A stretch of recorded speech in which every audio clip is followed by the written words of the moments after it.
Narito ang kaalamang pangkalusugan na hatid ng Gold Shine Pharmaceuticals Incorporated, maker of Jim's Products.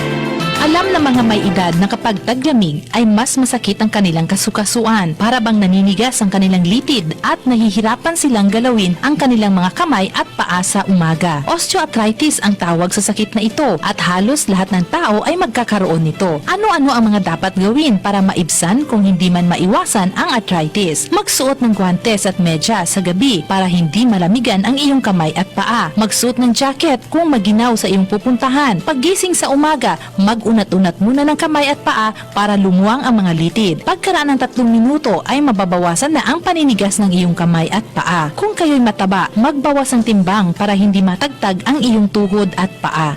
Lenny Wong Olivo, NDBC, Bida Balita.